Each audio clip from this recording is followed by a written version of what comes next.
Assalamualaikum, salam sejahtera. Jumpa lagi kita dalam podcast Studio Sehat yang sentiasa membawakan topik-topik dan juga isu-isu berkenaan kesihatan dan juga lifestyle. Okay? Nama saya Azrin, saya hos anda bagi episod kali ini. Baiklah, bila kita bercakap tentang kesihatan ini, pernah tak kita nampak seseorang tu, kita nampak kat luaran dia macam sihat je. Tapi sebenarnya dia tengah suffer. Dia tengah berlawan dengan sakit yang mungkin orang lain tak nampak.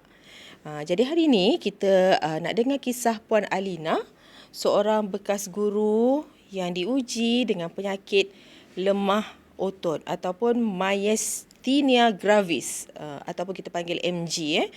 Daripada seorang guru yang aktif, saya kira Puan dulu seorang yang aktif, kemudian terpaksa bersara atas sebab kesihatan dan sekarang pula memilih untuk berada bersama dengan kita. Terima kasih hari ini Puan ada di Studio Sihat bersama kita hari ini. Saya harap Puan dapat kongsi pengalaman untuk bantu orang lain supaya lebih memahami tentang apa itu MG dan apa itu penyakit autoimun. Ini bukan sekadar kisah kita nak bercerita tentang sakit ke semata-mata, tapi ini kita nak berkongsi, kita nak cuba menyelami kisah kuatnya, bangkitnya seorang pesakit supaya terus memberi makna kepada semua penonton hari ini. Baiklah, inilah dia Puan Alina di sebelah saya. Terima kasih Puan bersama kita. Baik, boleh Puan perkenal diri sikit kepada Studio Sihat? Terima kasih Azrin kerana sudi menjemput saya ke podcast ini untuk share tentang MG ni. Okay, saya Alina, berasal dari Terengganu dan sekarang menetap di Bandar Baru Bangi. Saya bekas seorang guru lah dan saya dipensionkan kerana atas sebab kesihatan medical board pada tahun 2021. Dan sekarang ni saya aktif lah buat awareness, kesedaran tentang autoimun, juga tentang MG lah. Okey, maknanya dulu Puan seorang guru, maknanya bukan Puan yang terpaksa bersara awal, maknanya Puan yang dipensionkan. Okey, so dulu kehidupan Puan dulu sebagai seorang guru macam mana? Dulu ialah seorang guru biasa kan, pergi sekolah, mengajar, ada kursus semua kan, meeting semua macam guru biasalah, boleh mengajar, macam itulah biasa. Tapi bila datang penyakit ni, jadi semuanya jadi berubah lah. Dulu aktif lah, Puan aktif lah. Dulu aktif lah, boleh naik tangga kan. Bayangkanlah kalau kehidupan seorang guru ni, naik tangga berapa tingkat kan. Sekolah tu berapa tingkat kan. Tingkat naik tangga tu, tangga masuk kelas ini. So dulu saya boleh lah kan macam tu. Tapi bila dah kena penyakit ni, semua tu dah jadi berubah lah. Berubah sekali mata. So, Puan bersara tahun 2021 atas sebab kesihatan. Jadi masa mula-mula memilih terpaksa untuk bersara, susah tak untuk terima hakikat tu? Memanglah susah ya. Jadi yelah kita dapat ada kerjaya, ada gaji kan, ada income semua, ada komitmen. Lepas tu saya pula seorang ibu tunggal. Kematian suami pula pada tahun 2015. Lepas tu 2016 saya sakit dan saya tak dapat bekerja lah. Jadi bila tak dapat bekerja, sebab dia mengganggu kan suara semua. Jadi saya tak dapat untuk mengajar. Macam nak mengajar kan, suara tak ada kan. Jadi bila dipensionkan tu memang satu tamparan yang hebat lah. Saya ibu tunggal terpaksa nak menanggung anak 7 orang. Dan yang bongsu pula anak istimewa. Jadi banyaklah kos, komitmen semua.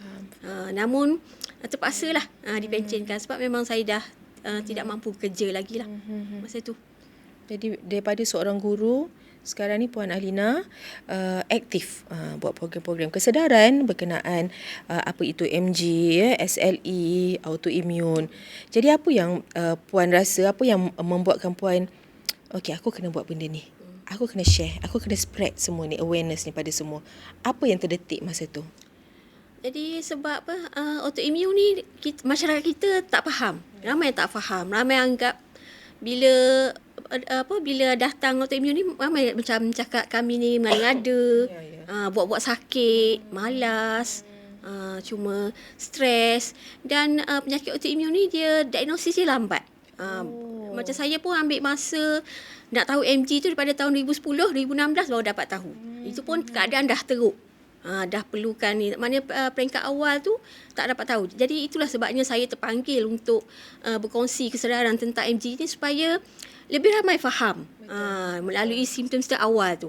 So mereka boleh dapat diagnosis awal. Macam itulah. Sebab kalau ikutkan autoimun ni di penyakit yang kita tak nampak dengan mata kasar kan, Betul, kan? tak nampak. Orang yang mengalami je yang tahu Puan. Dia ibaratkan badan kita tu berperang dengan diri sendiri. Ya, betul. Maknanya sistem imun kita ni sepatutnya mempertahankan badan kita, Betul. tapi dia menyerang. Serang pula. Serang dia sendiri. Jadi itulah kita bertarung dalam lah tak nampak. Kat luar tak nampak. Orang ingat kita malas lah. Biasanya selalu dilabel malas lah. Ya. Jadi autoimun ni dia satu situasi di mana kita mengharapkan dia untuk menjaga kita. Tapi dia pula yang dah menghancurkan tubuh badan kita. Betul. Memang saya faham peperangan dalam diri Puan tu. Baik. Kira macam sekarang sebelum ni, ada tak yang memang tahu? Jadi pada awal, paling awal sekali yang tahu Puan ada penyakit MG ni? Yang paling awal anak-anak saya lah. Sebab masa saya tahu tu arwah suami dah meninggal kan. Jadi orang yang paling awal anak-anak saya lah, sebab mereka lah yang berada sekitar saya, mereka yang faham semua. Kemudian ahli keluarga saya lah, ibu bapa, adik-beradik semua. Lepas tu kawan-kawan lah, kawan pun banyak.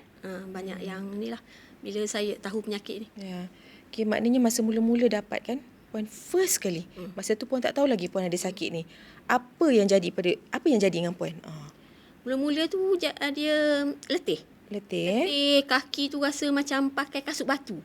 Macam kita nak angkat Berat. Dia jadi berat. Nak angkat kaki tu berat. Lepas tu macam tangan pun, nak angkat tangan pun dia berat. Dia jadi macam berat lah sebab otot kita lemah kan. Lepas tu mata pun berat je. Mula-mula tu semua orang tanya, kenapa masa tu kan kebetulan pula arwah suami saya meninggal. Dia orang tanya, kenapa awak mengantuk ke? Nampak mata tu macam layu sangat. Mata jadi layu. Ya. Dia kelopak mata tu jatuh tertutup, tak nak buka. Kena tongkat lah kalau ni kan nampak simptom tu. Itulah antara simptom awal. Lepas tu yang saya peras paling ketara lah, suara lah. Sebab saya seorang guru. Bila saya mengajar, lama-lama pelajar-pelajar murid saya tanya, Mak, cikgu cakap tak apa? dengar. Ni macam suara saya dah hilang. Ya. Maknanya bercakap ni tapi suara tak keluar. Macam tu. Dia bercakap suara dia tak keluar. Pergerakan mulut tu ada? Ada. Dia lama-lama dia makin slow hilang. Suara ataupun dia akan berubah menjadi sengau. Orang pun tak faham. Kita cakap orang pun tak faham. Macam tu dia punya tanda Ya. Itulah tanda. Kira maknanya saya tanda itulah. Dia maknanya setiap orang mungkin ada signal badan bagi signal lain-lain kan, berbeza-beza kan. Cumanya masa tu badan Puan dah bagi signal. Tapi Puan tak tahu lagi. Puan mengalami mengidap sakit tu. Apa yang terdetik dekat fikiran Puan? Kenapa aku ni? Stroke betul. Betul. Kenapa aku ni macam itulah, mata jatuh sebelah kan, muka pun jatuh sebelah semualah. Ni tangan semua. Betul lah, mula saya pergi tu, mula kena tu pergi kat emergency, yang kata stroke. Tapi bila saya duduk sekejap, lepas tu elok. Dia kata, macam saya ni main-main lah buat-buat sakit. Saya ni macam depress sangat, stres sangat sebab arwah suami saya meninggal. Lepas tu panic attack. Macam tu lah dia orang anggap macam tu. Macam saya main-main lah pergi tu, lepas tu hilang. Sebab dia memang macam tu. Dia berehat, dia menunggu lama kat emergency kan. Lepas tu hilang macam tu lah. Lepas tu ada pula, saya pergi pula klinik cakap, awak cikgu, mestilah suara tu ni kan, stres suara semua, macam tu lah. Jadi benda tu berlarutan sampailah ni kan boleh berapa lama? Daripada 2010 suara saya tu dah tak ada, hilang masa mengajar tu. Tapi bila saya pergi klinik, macam lah doktor cakap, awak stres, awak mengajar kan. Macam tu. So gitulah. Letih macam tu lah. Letih Letih tu dia orang cakap saya ada anak 7. Betul. So logik lah saya letih kan. Lepas tu dengan anak murid ramai kan, sekolah tu faham lah kan. Jadi maknanya kan, kesimpulan yang kita boleh buat, awal lagi nak simpulkan sebenarnya ni kan, tapi daripada apa yang Puan cerita ni, betul. Puan memang tak boleh letih. Bila dia letih, dia menyerang tubuh badan kan.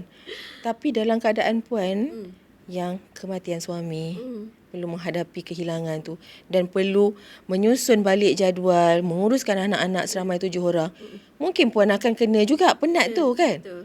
Ini macam mana? Kerap tak jadi masa tu? Jadi lepas arwah suami saya meninggal 2015 tu, sebelum ni semua urusan dia lah uruskan kan. Terutamanya yang ni lah drive hantar anak sekolah, balik sekolah semua kan daripada 7 pagi. Lepas tu sekolah saya pergi kerja pun dia hantar. Saya balik jadi dan last kali pukul 11 malam anak break tuition. Tapi bila dia dah tak ada ni, saya terpaksa uruskan sendiri daripada 7 pagi sampai ke 11 malam. Tapi memang itu memang pantang lah, tak cukup rehat.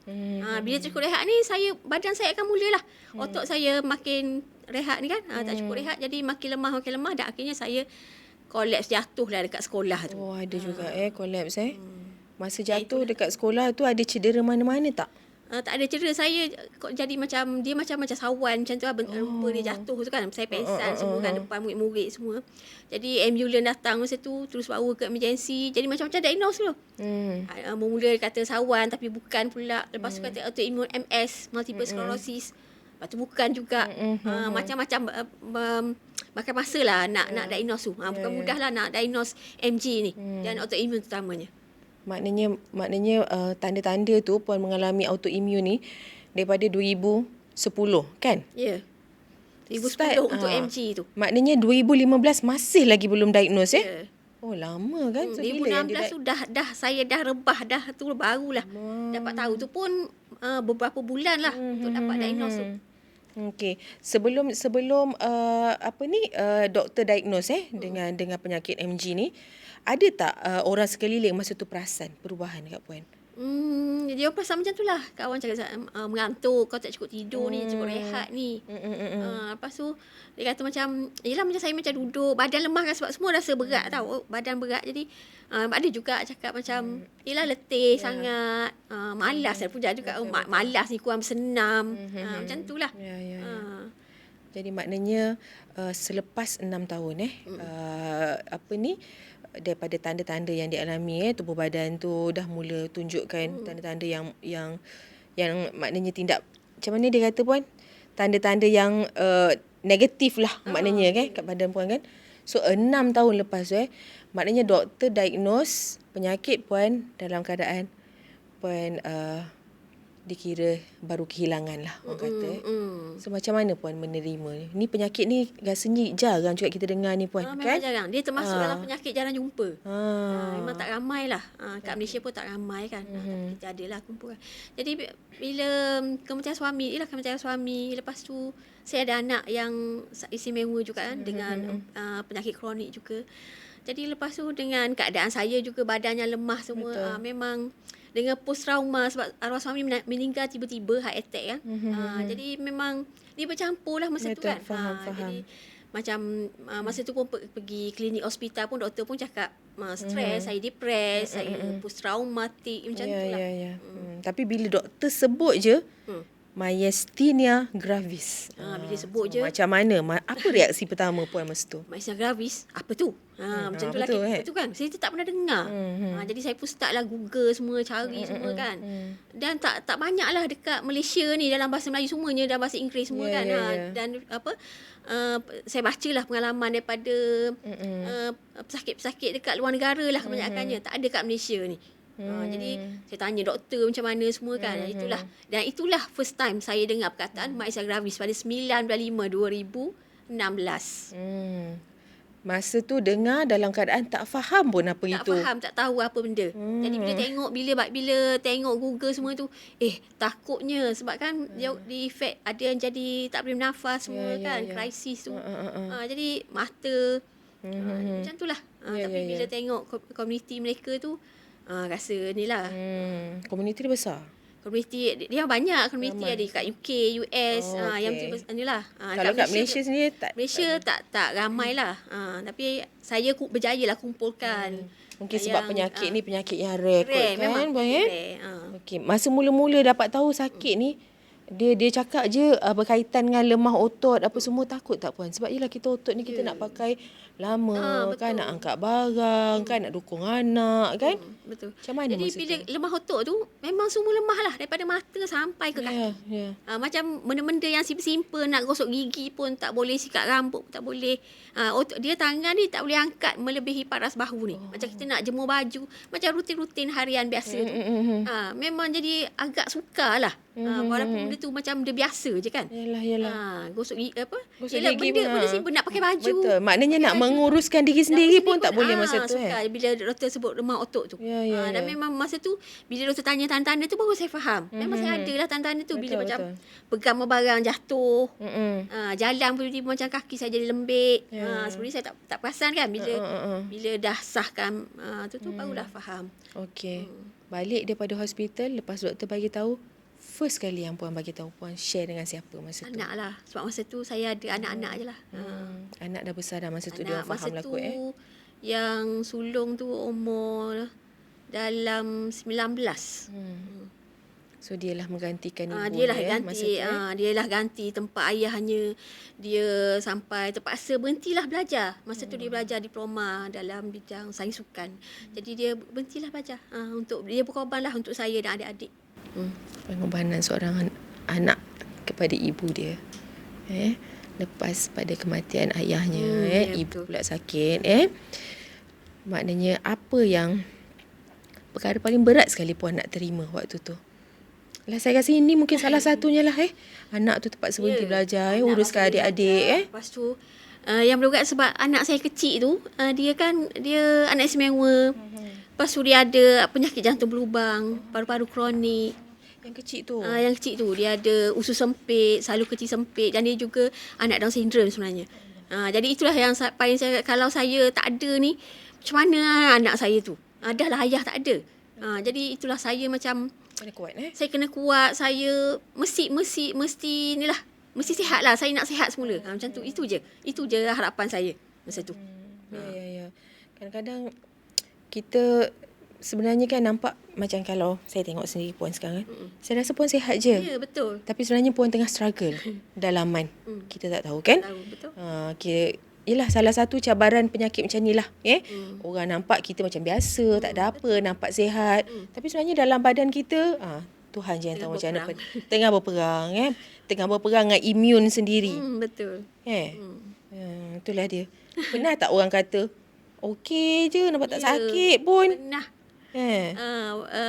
Majikan saya sendiri tanya kan, yang baru-baru biasalah kan, sekolah kan tukar-tukar pengetua kan. Jadi kalau yang baru datang kenal tukar kawan baru, awak okey je, sakit apa sebenarnya? Macam tu, nak buat okey je. Saya kata memanglah penyakit ni dia tak nampak. Dia tak nampak. Dia dalam, tapi kalau bila kena tu memang saya masuk ICU lah. Yalah. Tengok kat ICU barulah tahu saya sakit kan. Dia tak semestinya sakit ni terlantar je kan. Betul. Dia ada masa-masa. Maknanya dia ada masa-masa serang mana? Dia penat, ada kalau penat itu dia pantang tu je. Penat sangat dia akan terus attack. Dia boleh attack lah. Saya punya otot pernafasan ni, dan saya memang tak boleh bernafas. So bila nak rehatkan otot pernafasan tu, itu cara dia. Saya kena intubate lah, ditidurkan. Dan saya pernah berbelas kali lah intubate tu kat 4 buah hospital. Tak kisahlah mana-mana saya jatuh tu, ambulans kutip. Terdengar sekali je orang ditidurkan pun kita dah, saya berbelas kali dekat 4 buah hospital. 14 kali saya tak ingat berapa belas, tapi berbelas kali, lebih 10 kali. Kat 4 hospital saya kena. Sebab ikut kan mana saya jatuh, mana ambulans ambil, mana yang tu. Itulah keadaan penyakit ini sebenarnya. Dia tak nampak. Dia ditidurkan biasa berapa lama Puan? Biasa dalam 3 hari ke seminggu lah. Macam tu lah. Jadi saya memang kena rehat lah semualah seluruh badan saya ni. Saya tak boleh bernafas, saya tak boleh telan makanan kan, kena makan ikut tiup hidung. Jadi semuanya semua kena panggil sokongan hayat lah. Masa tu. Dia cemasnya.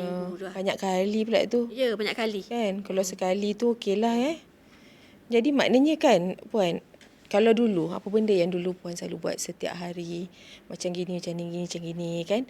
So sekarang ni kan, dah jadi susah dah nak buat lepas sakit. Kan dia mesti akan ada perubahan kan, kita punya Puan punya lifestyle kan. Yelah macam kerja-kerja rumah yang biasa pun kita agak suka lah nak buat. Macam memasak pun kita tak boleh panas. Jadi tapi saya faham lah macam mana saya nak uruskan benda tu kan. Dia tentang pengurusan lah. Macam mana cara yang sesuai rutin tu. Saya kena banyak perubahan lah berlaku. Macam menulis, tengok phone pun dia ada batas-batas saya, tapi saya faham lah batas saya macam tu lah. Ya. Maknanya kan Puan, okey, masa yang Puan cakap tadi, daripada 2010 sampai 2016 baru doktor diagnose. Selama 6 tahun tu Puan, macam mana Puan cuba teruskan juga buat kerja, aktiviti harian, walaupun masa tu badan dah tak kuat dah. Maknanya Puan berlawan lah dengan sakit tu Masa tu yelah saya berlawan sakit, tapi masa tu sebab arah suami saya ada lagi. Jadi dia lah banyak uruskan semua, banyak bantulah uruskan saya semua anak-anak tu. So dia dapat bertahan lah. Dia macam otot saya, orang MG ni otot dia kalau dia rehat dia okey je. Dia boleh balik. Tapi dia punya ni dia ibaratkan macam telefon tu, bateri dia kong. Dia macam kita cas nak dia kena tak charge penuh. balik. Macam tu. Tapi jenis dia cas tak perlu penuh. Walaupun cas tak penuh, tapi sekurang-kurangnya bila ada orang bantu semua tu, dia sesuanya dapat cover lah betul. kelemahan otot tu. Okey, kadang-kadang itulah dia. Orang kan, macam tadi Puan cakap, majikan tak faham. Dia kata nampak okey je. Sakit apa ni kan? Jadi maknanya sekarang ni kan, mungkin Puan mengharapkan orang faham tentang pesakit MG atau autoimmune ni kan. Sebab macam kita cakap tadi, kita bincangkan tadi, kita tak nampak penyakit ni dengan mata kasar. Hanya yang pesakit saja yang memahami. Jadi macam mana Puan nak cuba bagi tahu dengan semua orang supaya orang faham tentang penyakit MG ni? Okey, jadi apa? Saya nak contoh je lah. Saya nak bagi majikan saya faham. Saya siapkan satu file. Saya saya ceritakan lah. Saya type lah tentang MG ni apa semua, simptom apa yang tak boleh semua. Lepas tu dekat meja guru saya tu, saya tampal lah apa yang berkaitan dengan MG tu untuk awareness. Jadi kawan-kawan saya lepak-lepak tu, dia selalu baca-baca. So dari situ dia orang faham. Dan lepas tu majikan saya, kawan-kawan semuanya macam dia banyaklah bantu saya. Sediakan bilik khas lah kan, sebagai bilik sakit pelajar. Jadi saya boleh duduk berehat di situ, ada katil, ada tandas situ. Dan sebelah tu disediakan kelas untuk saya. So saya tak perlu berjalan, naik tangga semua. Jadi mereka dah mula faham. Bila saya buat macam tu lah, saya sebarkan awareness tu. Dan maknanya apa yang termampu untuk kita educate kan. Diorang kan kita cuba kan. Yelah, memang tak semua sakit ni boleh dilihat. Kadang-kadang kita senyum, orang tak tahu apa yang kita alami kan. Kadang-kadang kita tak sedar sebenarnya itu adalah tanda seseorang itu tengah cuba kuat lawan dengan sakitnya kan. Baik, dalam perjalanan Puan kan, cabarannya sekarang ni seperti yang saya dimaklumkan bukan MG saja ya. Selepas tu Puan turut diuji dengan beberapa penyakit lain. Apa lagi penyakit lain tu Puan? Jadi 2016 tu saya MG, tahu MG kan. 2017 tu saya kena buat pembedahan buang thymus gland dan thymoma tumor pada tu. Lepas tu 2018 tu saya relax balik. Mula saya dah okey lepas buang tu, saya thymus tu saya dah okey. Lepas tu saya datang relax balik. Dan masa tu doktor kata memang bukan MG. Memang ada penyakit lain. Bukan MG pula? Bukan MG pula, ada penyakit lain. Ataupun mungkin MG dan ada juga ada penyakit lagi lain. Jadi masa itulah doktor buat, adalah doktor yang buat test semua. Dan saya dapati ada SLE, Sjogren, Raynaud's dan juga mixed connective tissue disease. Semua nama-nama yang penyakit-penyakit rare yang jarang jumpa. Itulah saya rare dan unik lah. Kita nak menahan satu sakit kita lah sendirilah kat sini ni adik-adik ni semua kat studio ni pun rasanya kalau demam pun dah terbaring dah kan. Ini kan sekarang ni ada bermacam-macam penyakit kat dalam. Puan tengah cuba untuk fight Jadi bayangkan belum sempat betul-betul hadam satu diagnosis yang doktor bagi tahu ni, datang pula sakit lain Jadi macam mana Puan hadap fasa tu? Dari fasa tu mula-mula tu rasa down lah kan semualah. Sebagai manusia biasa kan. Betul. Fikir anak-anak. Kenapa kan macam ni, macam tak habis-habis aku punya ujian kan. Mula suami tak ada, anak sakit, suami pula meninggal tiba-tiba. Lepas tu aku pula timpa sakit. Lepas tu satu demi satu kan. Tanda tak habis-habis rasanya. Lepas tu macam masa tu macam kita duduk, yelah tanya Allah kan, kenapa macam ni kan. Dan di saat itulah saya minta, saya tak nak kuat. Saya tak nak kuat. Saya nak terima semua ujian Allah ni dan saya lemah. Saya tak mampu nak hadap semua ujian ni dah. Saya tak cukup. Macam cakap Allah, cukuplah setakat ni. Macam saya tak tahan, tak larat dah. Jadi cukuplah setakat ni, sampai sini saja. Saya nak terima je semua ujian ni. Lepas tu saya nak serah balik kat Allah. Saya tak kuat. Saya lemah.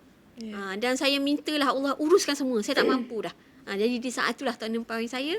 Jadi tiba-tiba macam benda tu macam bila saya terima, serah dan minta, jadi saat itulah dia macam satu demi satu ujian tu Allah mudahkan, uruskan, selesaikan dan sampailah saya remission tahun 2021 tu. Alhamdulillah. Tahun 2021 tu poin apa? Dia pencen lah. Okay. Saya pencen lah. Official pencen lah. Masa tu memang tahun 2018 yang saya relax balik tu, lepas TIMAC tu saya relax. Yang tu lah yang paling saya teruk lah. Dapat tahu pula ada penyakit lain lagi. Sampai 11 penyakit sebenarnya tahu. Jadi masa tu pula kena makan ubat sampai 40 biji sehari. 16 jenis. Tak cukup lagi tu. Tak jalan juga. Sampai setiap bulan pula saya kena masuk ubat antibody manusia. Dia sebotol tu, dia kena nak dapatkan sebotol AIG tu, antibody tu, dia kena ambil dalam, kena ekstrak, kena proses lah kan, daripada 1,000 pendema darah nak dapat sebotol tu. Dan harganya mahal sebotol tu, dalam 700 ke 1,000. So setiap bulan saya perlu ambil dalam 45 hingga 60 botol lah paling banyak masa tu. Lepas tu tak jalan juga setiap bulan. Lambat je saya masuk ICU. Lambat je saya kena intubate, ditidurkan tu, masuk ICU. Lepas tu try pula plasma exchange. Dia macam proses tukar, cuci plasma darah, cuci antibody jahat tu lah. Lepas tu ambil kemo lah. Kemo. Tahun 2020 tu ambil kemo. Jadi masa tu lah saya macam titik terendah lah masa tu kan. Faham. Saya macam saya kata cukup lah, saya nak terima yang ni je, saya nak serah semula. Saya nak Allah uruskan. Jadi lepas tu 3 kali cycle kemo tu, alhamdulillah saya dah mula remission lah. Okey, maknanya tahun-tahun tu mesti berat lah memang berat lah. Saya percaya bukan sekadar mencabar fizikal, emosi, mental, tapi saya rasa tercabar. keuangan juga Puan semua. Kan? Sebab macam Puan cakap tadi, ubat tu mahal. Jadi macam mana Puan masa tu dah bersara kan? Suami tak ada kan? Jadi macam mana dengan bantuan keuangan masa tu untuk merawat Puan? Jadi alhamdulillah sebab saya penjawat awam. Pension so kita dia ada faedahnya penjawat awam ni. Kita ada tuntutan perubatan JPA tu. Jadi saya mohon di situlah. Dan tahun 2020 tu saya kena ambil satu ubat lagi, Rituximab namanya. Kos dia semua tu untuk rawatan 2 tahun 92k. Jadi oleh kerana mahal tu, JPA pun lambat nak ni kan, nak luluskan tu yang saya kena ambil kemo tu. Jadi bila ambil kemo tu, yelah masa tu memang saya menyerah betul-betul lah. Memang kan. Lepas ambil kemo 3 kali tu, saya dah boleh saya boleh jalan balik, saya boleh bercakap semula. Saya boleh bernafas sendiri. Alhamdulillah. Dan itulah saya rasa saya bangkit semula lah selepas tu. Macam Puan cakap, Puan kuat tau. Puan kuat. Bukan satu penyakit. Berapa Puan? 11. 11 lah semua. 11 penyakit. So maknanya 11 penyakit sekarang ni yang Puan tengah bawa kat dalam tubuh badan Puan macam ni sekarang ni kan. Apa yang buatkan, kalau saya tak tahulah. Saya tak tahulah Puan. Mampu ke tak mampu untuk saya lawan. Tapi kalau Puan sendiri, apa yang membuatkan Puan rasa macam kuat untuk lawan, untuk bertahan? Aku kena lawan. Aku kena kuat. Apa yang membuatkan Puan berfikir macam tu? Big why saya anak-anak lah. Anak, of course. Jadi yang masa saya ICU tu, saya dah mimpi saya duduk kat Taman Indah, saya tak nak balik. Saya macam dah lupa. Masa tu saya ditidurkan di koma kan, saya tak sedar. Saya dah lupa tapi saya dengar anak-anak saya panggil saya. Jadi lepas tu saya macam dalam mimpi tu, saya dalam masa koma tu saya macam doa lah, ya Allah, aku nak kembali kepada anak-anak aku nak sihat semua. Dan masa tu bila saya sedar tu, saya tengok anak saya keliling saya. Dan masa tu walaupun anak-anak saya masa tu ada yang bawah umur, tapi doktor bagi masuk semua 7 orang tu. Masuk tengok saya, panggil saya. Dan masa tu lah saya sedar kan, anak-anak saya panggil saya kembali dan saya kembali semula. Jadi mereka lah jadi big why saya untuk saya terus bertahan sehingga sekarang lah. Okey. Baik, saya sentuh mengenai program awareness yang puan sekarang aktif lepas puan dah tak lagi bekerja kan. Dah bersara. Jadi apa yang puan buat sekarang ni, adakah ini adalah satu cara baru untuk mendidik masyarakat ataupun puan buat semua ni adalah untuk kepuasan hati ataupun aku kena bagi tahu dengan semua orang pasal benda ni. Jadi adakah ini puan rasa cara baru yang paling orang kata method yang the best lah untuk mendidik masyarakat sekarang? Jadi saya kan seorang guru, jiwa seorang guru. Jadi kan bila saya dah dipencetkan ni, jadi saya perlu buat sesuatu lah kan, untuk mengalih kembali kan apa yang saya telah kehilangan tu. Jadi saya jumpa ni lah awareness ni. Dan saya juga sekarang ni mula menulis lah, tulis buku panduan hidup bersama MG ni, untuk semualah, untuk orang ramai lah dalam bahasa Melayu kan. Sebab kita tak banyak awareness. Jadi itulah. Betul. Dan banyak kan untuk kesedaran masyarakat lah. Sebab memang kita tak banyak informasi tentang autoimmune, MG dan semuanya dalam bahasa Melayu. Itulah saya fikir untuk mendidik masyarakat ke arah tu lah. Betul. Okey. Maknanya sekarang ni kira alhamdulillah puan dah dalam fasa remission sejak 2021 kan. Untuk orang biasa mungkin remission ni bermaksud dah sembuh. Tapi bagi pesakit ini bermaksud badan hanya lebih stabil untuk, tapi masih dalam keadaan perlu berjaga-jaga kan. Tapi sekarang ni kalau ada pesakit MG yang baru didiagnose yang tengah tonton kita punya podcast, apa puan nak pesan dekat mereka? Jadi pada semualah pesakit baru ni,